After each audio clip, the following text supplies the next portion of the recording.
Before the long weekend, I stayed up to book a coveted two-person jacuzzi suite at a boutique hotel. Then I received a text message from my boyfriend: "The corn in my hometown is ripe. I have to rush back to help with the harvest." I followed him there, only to find him toiling in the cornfield at my childhood friend Sarah's house. Sarah sat nearby, and her eyes lit up when she saw me. "I'm coming on this trip too. I'm bringing 10 pounds of corn Marcus just picked. It'll save so much on food." Before I could say anything, Marcus chuckled and chimed in: "There's only one room at the hotel, and Sarah isn't feeling well, so Grace, you can sleep on a cot for now." He added, "This 10 pounds of fresh corn can count towards the room cost." I said nothing, just turned and walked away. I picked up my phone and made a call. "Dad, please buy out that hotel for me." My father was clearly surprised, but he had always supported me. He didn't ask any questions and agreed immediately. "I'll have my assistant handle it right away." "Thanks, Dad." "Don't be silly, why are you being so formal with your father? I've already sent someone over." Right after I hung up, Marcus's call came in. "Grace, why did you just leave without a word? It's just asking you to sleep on a cot. What's with the high horse act? Do you really think you can find someone better than me? Only I can put up with your terrible temper." His voice was full of blame and impatience. "And what's the big deal about one extra person?" Sarah was being kind, she even volunteered to cover our food on the way. Listening to his self-righteous voice, I only felt absurdity. My trip, my room, you decide to change it just like that, at a person just like that. Did you even ask me? I was in an emergency at the time, wasn't I? Marcus's tone grew sharper, laced with the irritation of being provoked by me. "Sarah's family is having such a hard time. What's wrong with relaxing after farm work? If you had been more thoughtful and booked an extra room, would this be happening now?" I almost laughed from anger. "Marcus, I stayed up for 3 months watching my phone to book that limited edition room. You're telling me to cancel it and then sleep on a cot? What do you mean by that?" He was completely enraged. "Grace, I'm finding you've become so cold and selfish, haggling over a bed. You know Sarah isn't well. Shouldn't we take care of her a little? She's not well, so I deserve to sleep on the floor?" My voice was very soft. The little joy I had for a trip together completely died down in my heart. "What's wrong with sleeping on the floor for a few days? Just endure it and it'll pass, won't it? When did you become so delicate and vain? And with your capabilities, what kind of good hotel could you even book anyway?" His disappointment was almost overflowing. "I really didn't expect you to be this kind of person. Do you have to make such a scene? Vain? Delicate?" Listening to these accusations, I found them incredibly ironic. He would never know that I refused my parents' private jet getaway and stayed up to book a room. It was just to experience one ordinary trip, side by side with him. If I just nodded, let alone one bed, the entire hotel could be bought. But I said nothing. My phone chimed with a message that my father had successfully acquired the hotel. "Marcus." I interrupted his ongoing lecture. For the first time, I found his voice so utterly annoying. "I hope you both have a good time." "What do you mean? Grace, don't be childish. Where are you now? Where else can you go by yourself?" I sneered. Now he wants to find me? Chapter 2. I took a deep breath, suppressing my emotions. "I'm staying at the motel next to yours. I'll figure something out. You just take good care of Sarah." Hearing me soften, Marcus's tone immediately eased, even tinged with satisfaction. "That's more like it. Good girl, stop making a fuss.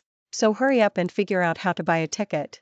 Sleeping on a tea is fine too, don't be so delicate. I'm going to get Sarah something to eat. She's sick again, her eyes are all swollen from crying." "Okay." I didn't want to say another word. "All right then, I'm hanging up." He finished abruptly, ending the call. I looked at the text message I had just received. My father's people should be arriving soon. I had just finished packing my suitcase when my phone vibrated again. It was Marcus again. This time, it was a video call invitation. I hesitated, then answered. The screen swayed, showing Sarah leaning against the headboard, her face pale. "Grace," her voice was weak, with a sob. "Don't be mad at Marcus, it's all my fault." She suddenly coughed violently, as if she would gasp for air any second. Marcus immediately patted her back tenderly, then looked at me through the camera, his brows furrowing again. "Grace, look how sick Sarah is. Can't you be a little more understanding and not fuss over small things?" Small things? My room, my trip, my feelings, were these all small things? Sarah coughed a few more times at just the right moment. "Marcus, it's all my fault, but the doctor said I need to be in a good mood too." Marcus quickly comforted her, and when he looked back at me, his eyes held a hint of impatience. How about this? Sarah wants a cake from the downtown bakery for her birthday, so you buy it and bring it back, and I'll go to the movie you wanted to see as compensation. I couldn't help but let out a cold laugh. At the beginning of the semester, I ran to Marcus's dorm entrance with a cake I had bought.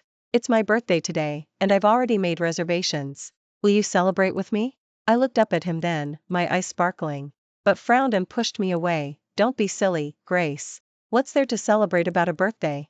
You should spend that time reading a few more pages in your dorm. Yet, he never refused the expensive birthday gifts I gave him every time. Now, for Sarah. He wanted me, the person they had arranged to sleep on a cot, to return to university early to prepare a birthday cake for her. Before I could speak, Sarah suddenly gasped again. Marcus! My mom said the money from selling corn isn't enough for my new laptop anymore. Her eyes instantly reddened. Marcus immediately interjected, turning to me naturally. Grace, Sarah's laptop is broken, and didn't you just buy yours? You can lend it to her. You don't really have much use for a laptop anyway. My fingers tightened sharply around my phone. That laptop was a customized birthday gift from my father, unavailable on the market. Seeing my silence, Marcus's tone darkened. It's just a laptop.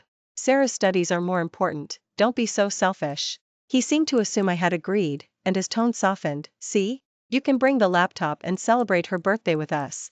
How about that? Sarah will definitely be happy, and if she's happy, she'll feel better. I forced down the churning disgust in my throat. A flicker of sarcasm crossed my eyes.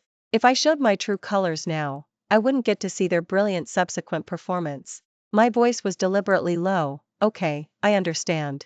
Hearing me agree obediently again, Marcus's tone became completely pleased.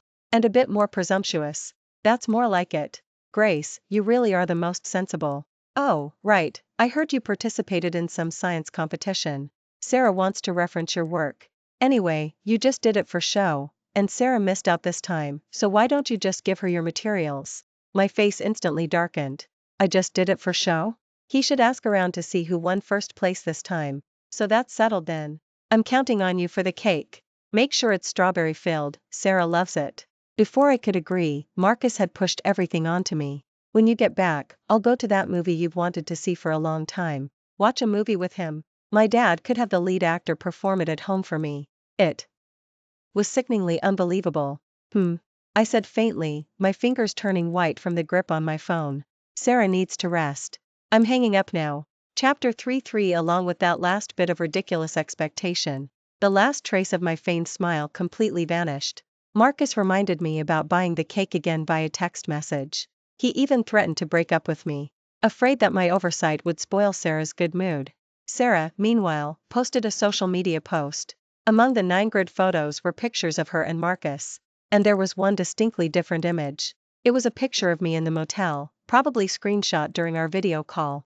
Her caption specifically mentioned me, so heartbroken for my sister Grace, saving money by staying in a motel. Stay strong. Good thing I have my guardian angel, always warming me with pure love. Holiday trip all planned out. Marcus's comment was prominently displayed below. I'll take you out and make sure you have fun on vacation. All you need to do is be beautiful and happy. I scrolled past it expressionlessly. I was too disgusted to even bother liking it to complete their charade. Suddenly, there was a knock on the motel door. Opening it, I was surprised to see Marcus and Sarah. She saw me and immediately flashed an apologetic smile. Grace, we're not interrupting you, are we? I secretly rolled my eyes. She obviously knew what she was doing. Marcus, meanwhile, directly peered into my room. His gaze precisely landed on my suitcase, which I had placed aside. Can I help you? I stood in the doorway, not inviting them in. Oh, nothing major. Marcus retracted his gaze, speaking casually. We're about to leave for the trip, aren't we? I came to buy some things for Sarah and drop by to see you.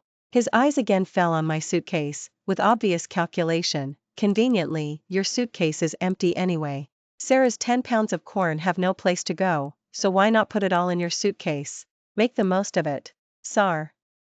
Also blinked, looking at me pitifully. Yes, Grace, Marcus really can't carry all these things alone. Can you help us out a bit? We're all friends, after all. As she spoke, she started coughing again. Seeing this, Marcus's face darkened, as if his last shred of patience had run out. He roughly pushed my door open and picked up my suitcase. He dumped all its contents onto the floor. It's just one suitcase. You can just put your things in a plastic bag. This is Sarah's special food for our trip, it absolutely has to come with us. As he spoke, he stuffed the suitcase full of corn still clinging to dirt. Sarah, who had followed him in, was the first to react. Her voice carried a hint of barely concealed schadenfreude. "Oh, Grace, you're the most generous. You definitely won't mind, right? Don't worry, I'll keep your things safe for you, I promise I won't lose them." As she spoke, she pretended to bend down. She reached out, intending to pick up the delicate makeup bag on the floor. The calculation in her eyes was overflowing. "Don't touch it. You can't afford to." Sarah's hand froze in midair. Marcus's face darkened. "Grace, what do you mean? It's just a few cosmetics. Sarah is doing you a favor by offering to keep them for you. Don't you trust her?" I looked at their perfectly coordinated scheme. This play was truly wonderfully sickening. "Can we go now?" I said faintly. Marcus's tone was already impatient. "Now that your things are packed, you're giving me that dead look again, as if someone owes you. You're going to say it's all my fault again. Grace, what can you do besides giving me attitude?" "Marcus, don't talk about Grace like that." Sarah gently tugged on Marcus's sleeve, then looked at me. "Grace, if you really don't want to, we can just carry our own sacks, but..." She started coughing violently again. I looked at the suitcase, which had been rendered barely recognizable. "No need." I refused again, my gaze sweeping over both of them, a faint smile play ing on my lips. My things have already been packed by someone else. After all, my luggage was already at my new hotel. Marcus obviously didn't believe me, but he waved his hand, looking like he couldn't be bothered to talk to me. Fine, do whatever you want. Don't blame me if it doesn't work out. Tomorrow, Sarah and I will be together. Just don't forget about the cake." Chapter 4. With a private car to pick me up, I naturally arrived at the hotel earlier than them. After unpacking, I had just gone downstairs and was enjoying a sip of Earl tea in the best view seat, when those two voices that made my skin crawl came from behind me. "Grace!"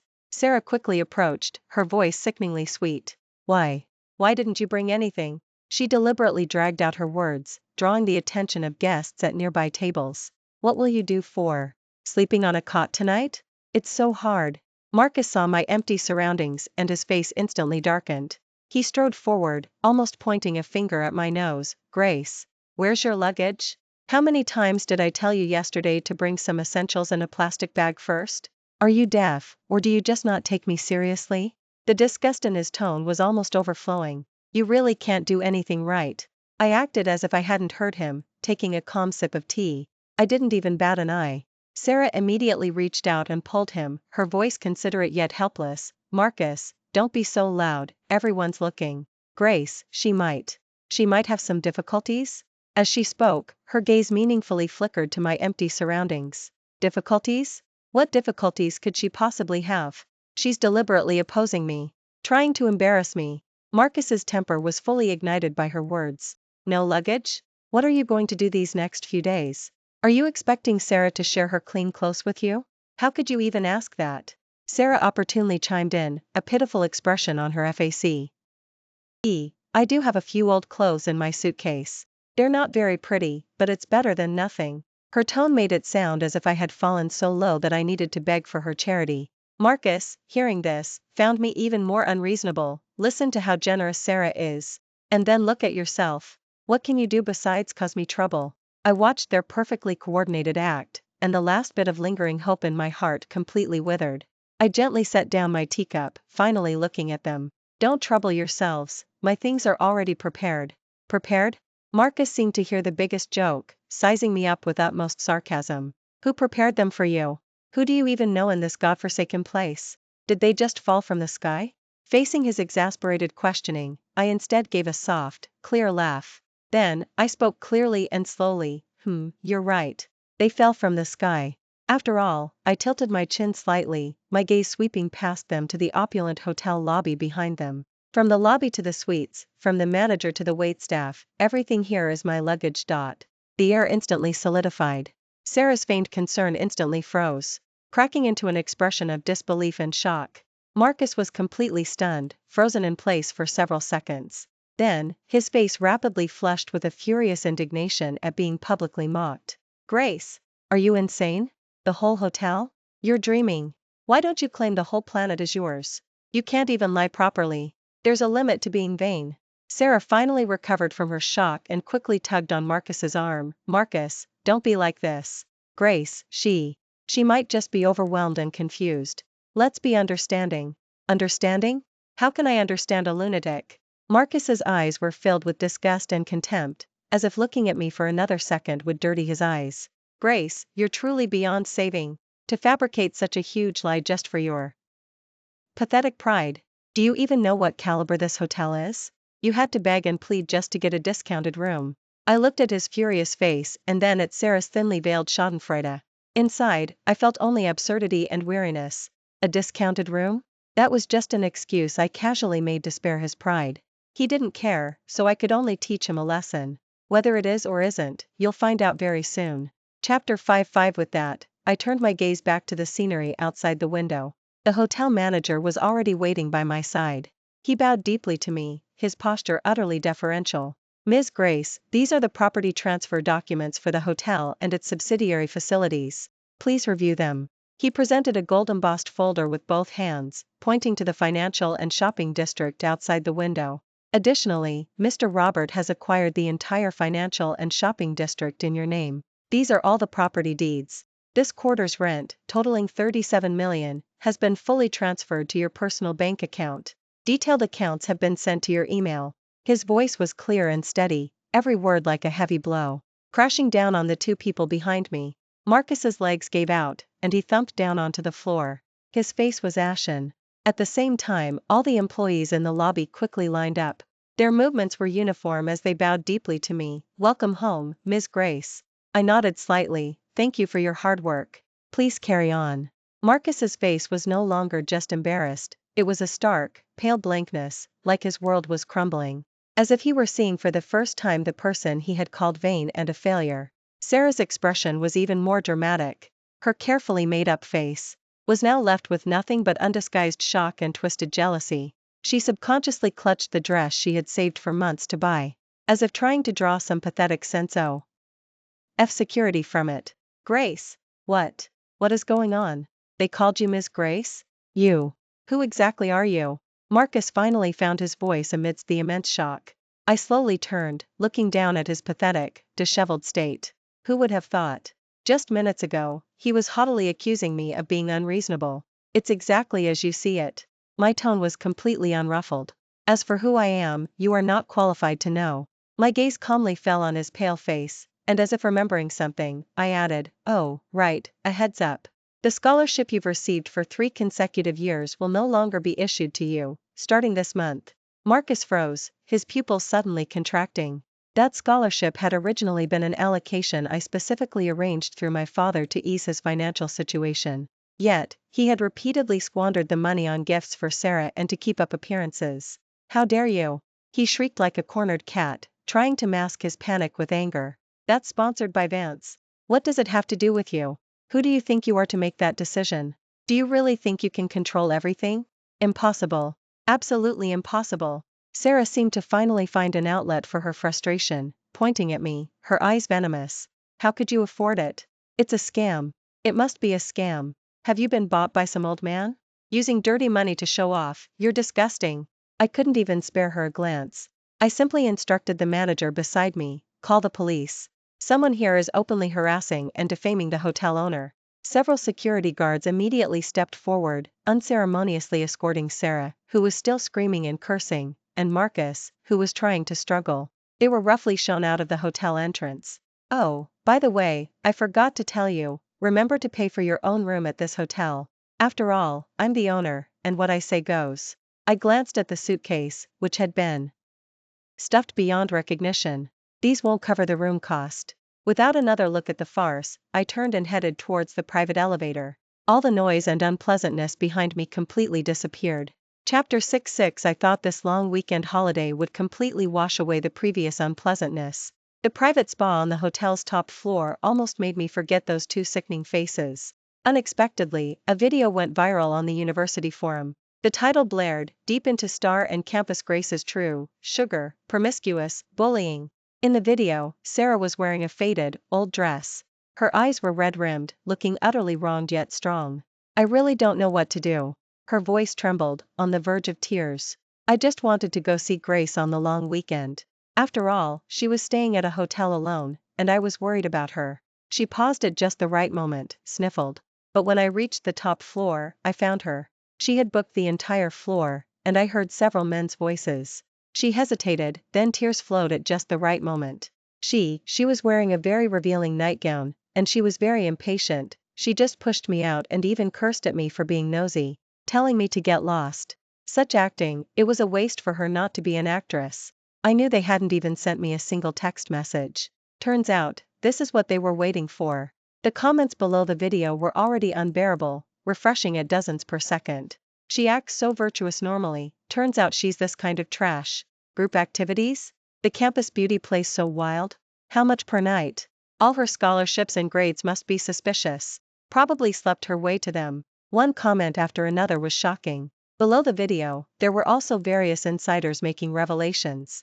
Someone swore they saw me frequently entering high-end nightclubs, being escorted into cars by different older men. Someone exposed that I had Aurea dy been bought by a real estate magnate, which was why I could be so extravagant. One of my roommates even commented publicly, sarcastically, "Some people, the makeup they use is from brands we've never seen. So that's where the money comes from." Poor, she genuinely wanted to lend someone close before, but who needs concern from poor students like us? My heart wasn't scared. Instead, I felt a chilling disgust at such despicable tactics. No need to guess, this must be Sarah and Marcus's doing. After failing miserably in a direct confrontation, they resorted to the lowest means, attempting to destroy my reputation at its roots. My phone rang. It was the department head himself, his tone serious. "Grace, someone has formally reported you for improper dealings, questioning all your achievements and awards. Your scholarships and eligibility for graduate studies are hereby suspended, and we are considering academic probation." He paused, then lowered his voice. "If proven, it could lead to expulsion from university." In the background of the call, Marcus was speaking eloquently, saying things that were half-truths. "Okay, I understand." Hanging up the phone, my lips curved slightly. Let them make a scene. The higher they build me up, the harder they'll fall. Chapter 7-7. The long weekend was over. Rumors festered on campus, growing worse and worse. Academic fraud and quid pro quo became labels I couldn't shake. Some even deliberately cursed me loudly as I walked by. My silence, in their eyes, was undoubtedly a sign of my inability to refute. The annual National Award ceremony would soon be held. This was the highest honor I had received for independently developing an innovative algorithm. It was a high-profile event, with university leadership in attendance. I had originally planned to accept the award discreetly, but clearly, someone was eager to put me on trial. How could I not let them have their way? The moment I took my seat, various stares came from all directions. Contemptuous, and some even overtly gloating. Marcus and Sarah had indeed come, sitting in the front row of the audience. Midway through the ceremony, it was finally time for the highest award. When my name was called, a sparse and hesitant applause broke out from the audience. More prevalent were hushed discussions and a few clear snickers. I calmly rose and walked step by step to the center of the stage. Just as the university leadership was about to hand me the certificate, "Wait a moment." Everyone turned at the sound. Marcus had suddenly stood up from his seat, a USB drive in his hand. "Esteemed leaders, teachers, and fellow students." His voice was loud, filled with the pain of betrayal. Grace, does not deserve to stand here, and she certainly doesn't deserve this award." He pointed at me, his finger trembling slightly with anger. "All her achievements, her projects, are the product of dirty dealings. They are lies built on her body and money. She should be immediately expelled from the university to uphold justice." Sarah also rose at the appropriate moment, covering her mouth with her hand, tears flowing perfectly. "Marcus, don't do this. Please, leave Grace with some dignity." The host and university leaders tried to intervene. "Student, please sit down immediately. Any issues can be discussed after the event. I'm not causing trouble.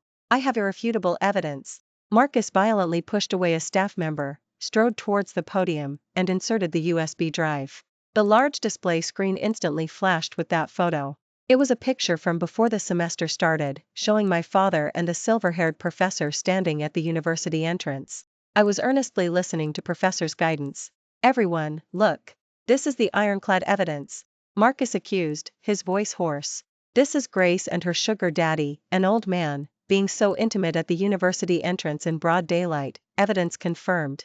And I saw it with my own eyes during the long weekend. Her sugar daddy booked the entire top floor of a hotel for her. Private car pickups. Luxurious extravagance. Where did all that money come from? He then quickly clicked open several fabricated chat logs and transaction screenshots. He turned to me, his eyes filled with sorrow and accusation. Grace, you bring shame to all of us who work hard, you've disappointed me so much. Sarah, beside him, collaborated with suppressed sobs, looking as if she might collapse. The audience completely erupted. Questions and curses almost ripped through the roof of the auditorium. All cameras were fixed on me, waiting for my breakdown. Instead of panicking, I let out a soft, clear laugh. Then, I calmly picked up the microphone. Are you finished? My gaze calmly fell on their two faces, flushed with excitement, in the audience. Your so-called sugar daddy and improper relationship. I paused, every word clear. Are you referring to my father and professor, a National of Sciences member? Chapter 88 FA. Father and daughter? These two words stunned everyone. Marcus's face was left with only absurd blankness. Sarah gasped sharply. The carefully maintained tear stains still clung to her face. Me taking my daughter to university, and talking to her, when did that become a moral stain that needs to be explained to the entire university? A calm yet powerful and authoritative voice came from the side door of the auditorium. Everyone turned sharply, seeing the dean swiftly entering, accompanied by my father. My father, impeccably dressed in a suit, fixed his eyes precisely on Marcus and Sarah, who were frozen in place. The dean's face was ashen, and he was the first to pick up the microphone, his voice trembling with anger. Mr. Robert is the primary donor for our university's new library. He specifically came today to observe the ceremony, only to witness such a malicious act of defamation. He pointed sharply at Marcus. Marcus, you fabricated slanderous rumors about promiscuity based solely on a father-daughter photo, openly defaming someone at a solemn ceremony. Do you have no regard for university rules and regulations? After a moment of deathly silence, a huge uproar erupted from the audience. Oh my God! It's Mr. Robert, the one who donated the library? So is the heiress to a prominent family? Marcus and Sarah actually spread rumors about the investor's daughter? Are they insane? Their acting was so good just now, but their intentions are so malicious. All eyes instantly shifted from sympathy to extreme contempt, piercing the two on stage. Marcus's legs gave out, and he almost collapsed.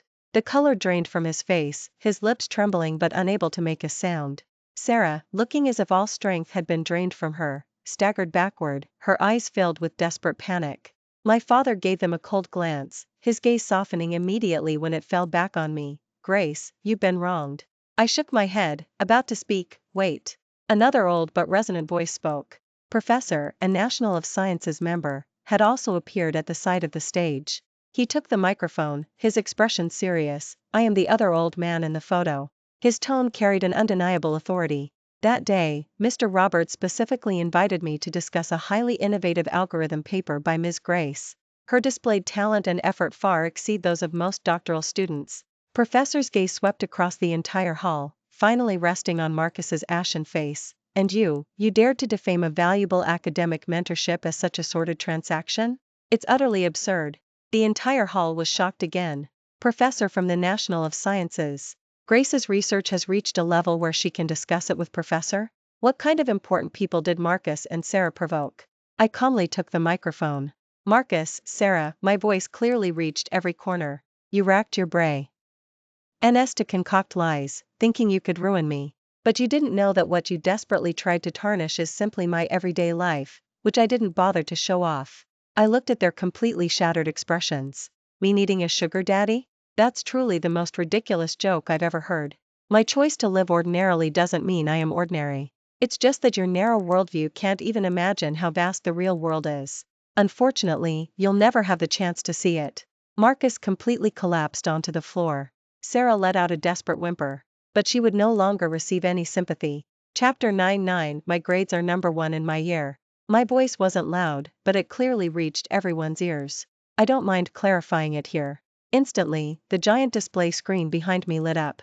These are copies of my final exams for all core professional courses over the past 3 years. On the screen, each exam paper was marked with astonishing scores in red ink. 98, 99, 100. All written scores can be verified in the registrar's office system. The screen changed. This is the National University Math Grant Certificate from last year. It changed again. This is the abstract and acceptance proof for a paper I published as the sole first author in Journal of Applied. It changed once more. With each piece of evidence displayed, a wave of uncontrollable gasps rippled through the audience. Any single one of these achievements would have been enough to inspire awe. I turned, my gaze finally fixing on the pale figure. Sarah, look closely. My voice was steady. What you tried so hard to tarnish were the grades and honors I earned through countless sleepless nights, all truly deserved. The trips, the rooms, and even the man you cherished so much, the ones you resorted to every possible means to snatch. A cold smile curved my lips. In my presence, they are utterly insignificant. Not even worth mentioning. They were never treasure res I needed to fight for. The moment my words faded, the entire hall fell into pin-drop silence.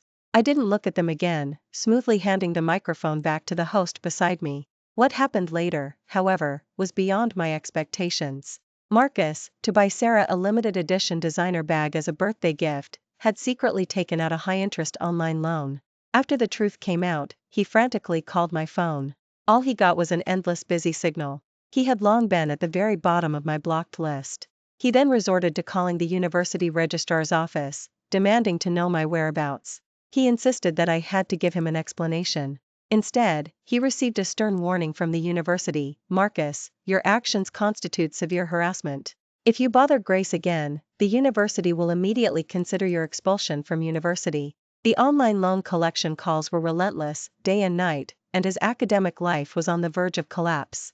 Meanwhile, Sarah, whom he had poured everything into trying to please, blamed him for all his failures. Marcus, not only are you incompetent, you're a complete and utter waste. Look at yourself now, what can you do besides embarrass me? At his wit's end, Marcus finally succumbed to despair. He found me, disheveled, at my new dorm entrance. But I couldn't be bothered to see him. When he tried to rush forward and stop me, 2 bodyguards silently blocked his path. My new roommate, arm linked with mine, glanced at Marcus's futile struggles, her tone dismissive and mocking. What kind of garbage is this, daring to block our Grace's way? Marcus could only watch as I was surrounded by a group of new friends from prominent families. Laughing and chatting, I walked towards a boundless world he could never imagine, much less reach. He and his sordid love, in the end, were like grains of sand swept away by a gale, silently disappearing behind me. From then on, our paths would never cross again. And my life would be dazzlingly brilliant. Thanks for watching today's story. If you enjoyed this video, please like it and share it with your friends. We'd love to hear your thoughts in the comments section. Feel free to share your opinions, and don't forget to subscribe to our channel for more exciting stories. See you next time.